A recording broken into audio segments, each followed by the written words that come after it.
Hello, everyone, and welcome back to the Centre for Legal Innovation's Legalprenuers Spotlight Future 50 series. I'm Terry Modishead. I'm the Executive Director of the Centre for Legal Innovation at the College of Law, and I'm the host for this series.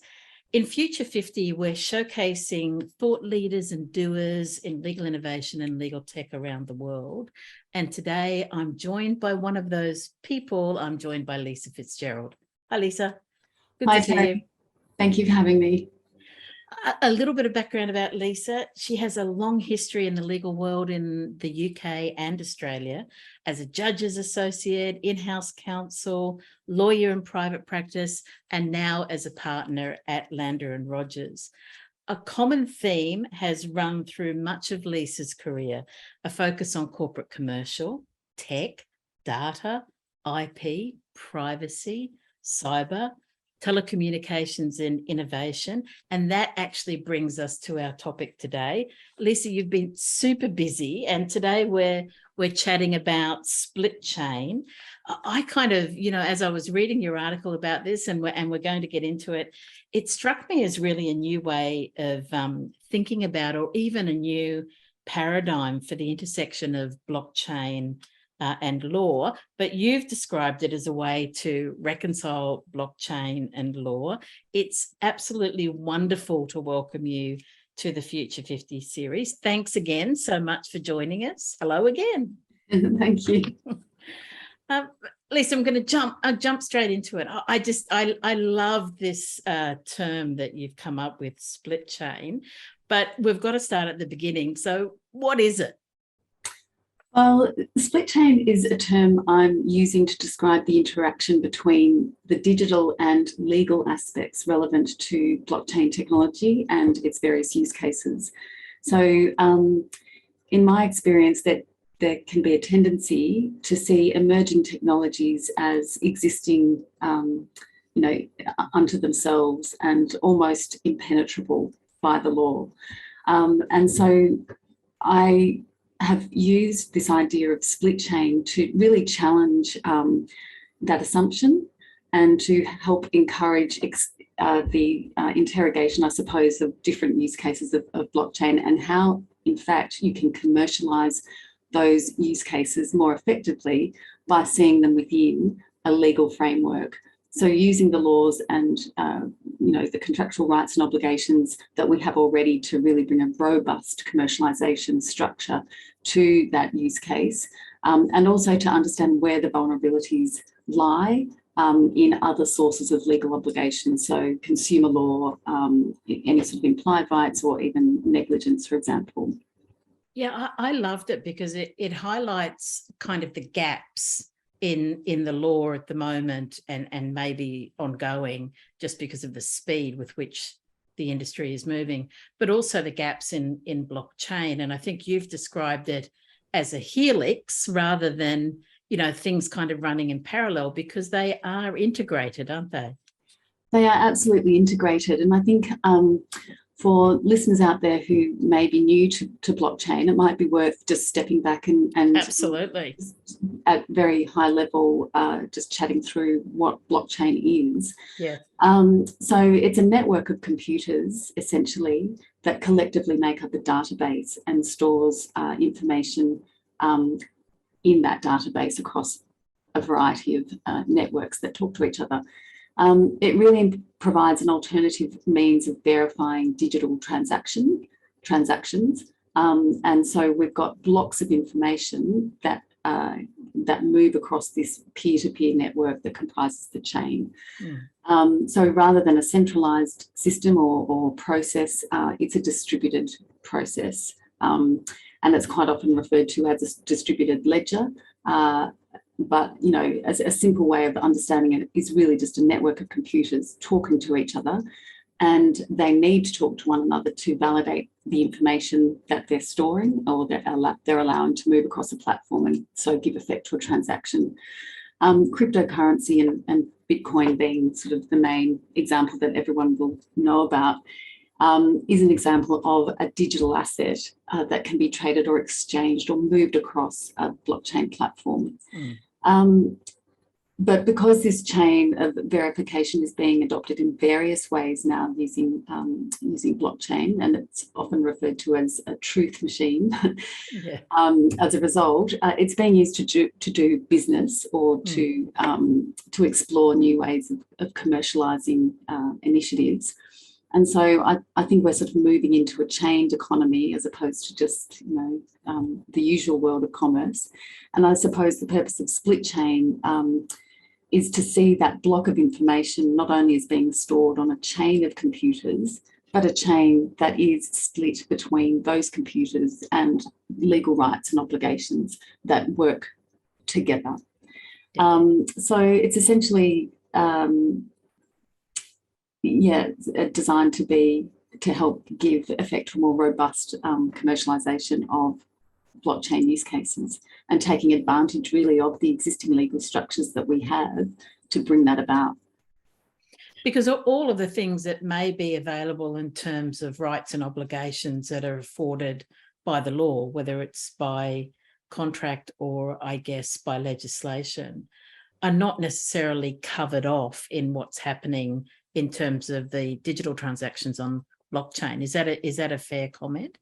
That's an absolutely fair comment. I think when you start experimenting and playing around with the different use cases, you learn that very quickly. And as a lawyer trying to engage in that, you start to sort of see the gaps. Yeah. So taking, for example, NFTs. So we talked about cryptocurrency being a digital asset that can be traded. They're just, they're just kind of things in and of themselves. NFTs are non-fungible tokens that are unique. And so that's kind of, I guess, the distinction between something that is replicable in a crypto sense and something that is unique and not replicable. And that's where its value is is derived from. But in that context, if you just take the context of a creative NFT, so a creative non-fungible token, it's quite often made up of an image, a digital image or artwork. And so that can be bought and sold essentially on a blockchain platform. But how you sort of get to that point before you even get onto the blockchain is you find the artwork that you want to mint onto a blockchain, and that usually sits on a website somewhere. And so someone who has created that image and wants to sell it will make it available on their website to view, or it might go onto a secondary market, which we call, for example, OpenSea is an example of a secondary market. But normally they kind of begin their life on an owner's website. And you can have an option to then mint it, and that will kind of begin its journey onto the blockchain.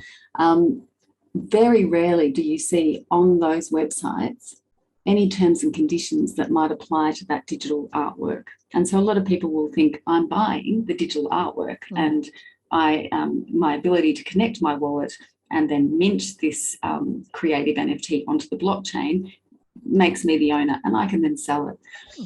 From a legal perspective, you're not actually buying the artwork. You cannot give effect to an intellectual property assignment in that environment. And arguably there's no contract either, aside from a very basic, if you are transferring, if you've got offer acceptance consideration, the parties are identifiable, then there will be a contract. But quite often there isn't identifiable parties, let alone anything else. And so you're sort of either left not having a contract, or to the extent you've got some of the information, you might not sort of know the scope of the license that's being granted to you when you go through and make this artwork available for trading on a blockchain platform. So you start to kind of see all the usual things that I would like to see in a value-based transaction are not there from a legal perspective. But it's not until you actually start to look for those things that you realise, oh, okay, so I think I'm buying something of value. I think it comes with these exclusive membership rights, but I'm not exactly sure how I make sure that happens, or if I don't get the benefit of those exclusive rights that were offered in connection with the artwork. who do I call about that? Is there someone I can, it's like, it's all very well to sort of start the creative NFT minted on its journey on the blockchain, but actually, if there's anything else that comes with that NFT, and we're seeing more and more of that, to give the NFT value, you bundle it with all sorts of other membership rights, or similar to loyalty card type, conceptualizations. But yeah, I think you've got to start to look for what's being offered, and how do you enforce your rights when things go wrong. And I guess because we're talking about ownership, and we're talking about transferring ownership, it also goes outside the immediacy of today, because I guess I might want to transfer that under a will, or something of that nature. And so understanding all of those legal obligations are going to be absolutely critical, and goes way outside the folks, or if you like, the practitioners, legal practitioners in particular, that are just dealing with the sort of things that you're talking about. It now starts to touch a whole bunch of different areas. And if we have a dispute, what are we disputing? And that now brings in another whole bunch of people in different practice areas. So it is far and wide, and it seems to me really is touching an increasing number of lawyers and their practices outside where we might have been thinking about it and confining it. Are you seeing that as well, that it's kind of expanding? And I want to get on to smart contracts in just a second, which I know is even a broader and wider discussion, but are you seeing that it's kind of like becoming increasingly important for a broader range of lawyers in different practice areas to understand what's going on in this world? Yeah, absolutely. I think particularly the in-house lawyer, there's going to be a lot of pressure, I think, on, more than there already is. In-house lawyers are often asked to do an impossible job, and to be expert in so many areas. And but I think it's well worth investing time in this, because their organisations will want to be doing new things with new technologies. They don't want to be left behind. And so the in-house lawyer will need to start becoming a little bit more savvy, I suppose, or literate in this space. And it will start there. And then you might sort of, if you're lucky enough to have external legal budget, you might then, brief specialists in private practice to help, support the project. But even in that space, you've got questions to answer, which are, okay, does this idea involve a security or a derivative, and is it regulated in that sense? Or, is this actually just, a piece of IP? And if so, what else do we need to give effect to that transfer of ownership, if that's what's intended? Or if it's not intended, what is intended? What's the scope of the license, and that sort of thing? So I think absolutely the in-house counsel will need to be much more able to issue spot in that environment, in the emerging technology environment, to be able to then ensure that anything the business does want to do in that space is going to have the best chance of success. And then bringing in any specialists that you might need. So, financial services lawyer to do that analysis as to whether or not it's a security or a derivative. I think the worst thing that can happen reputationally, especially, is if you don't invest in this kind of, new, exciting, probably overhyped technology, only for it to be your downfall in some way, and to reflect badly on you from a customer or end user experience. Yeah, absolutely. Which is a great segue into smart contracts, because that's it. I guess it started earlier, but is even broader and wider in terms of its remit in the legal world. So tell us a little bit again how Splitchain works with respect to smart contracts. But if we could jump back again and just a brief intro on what is a smart contract, and then jump into the explanation. Yeah, sure. So smart contracts are blockchain-only transactions, and importantly, they're not legal contracts, despite the name. So I'm not sure who came up with smart contracts as a phrase, but it's quite misleading, and it's kind of representative of everything in this space. in a way. So they are automated, technology-driven transactions that are based on a set of rules, but they're not legally enforceable rules. They're technology-based rules. And in the absence of any clarity around, the contracting parties, as we spoke of before, intention to create legal relations, certainty of terms, and all of that sort of thing, there is no contract formation, and that's not what this is designed to achieve. It's designed to simply represent or encapsulate the triggers for a transaction to happen, and they're the sorts of things that that can be automated or reduced to a formula. That's contrasted with what we now call smart legal contracts, which actually cover off both aspects. They're not just about the transactions or the technology-based rules, but they're also the legal rules that apply to that transaction. And sometimes those legal rules will sit they can sit on chain and be automated, but quite often they'll sit off chain as well, or in addition to the rules that have been able to be automated, they'll sit off chain to the extent that there's any discretionary, reasonableness type concepts, and so that will be in a English language based form for everyone to understand. That's quite separate from the rules that are triggered and sort of give effect to the transaction on the blockchain. So I think where I would see Splitchain as a concept helping distinguish between those two kind of environments or applications, I think a split chain analysis would look in the smart contract context for how you would enforce any rights or what rights do apply to that sort of transaction, and it will depend on what it is and what's intended to be achieved by the transaction. But to me, just even sort of asking the question, okay, so where are the legal rights, or how would this be enforced? Oh, there's none. There's an absence of a split chain. Then it's a higher risk profile project, I would have thought, in and of itself.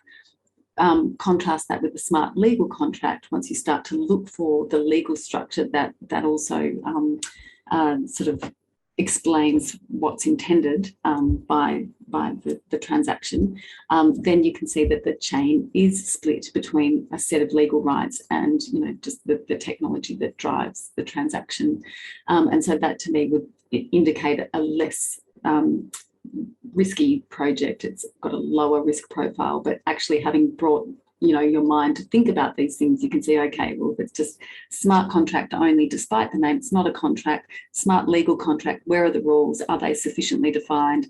What are the exposures? Do they need to be further dissected to take account of consumer law rights that might not be reflected within the smart legal contract and the actual sort of technology-based rules?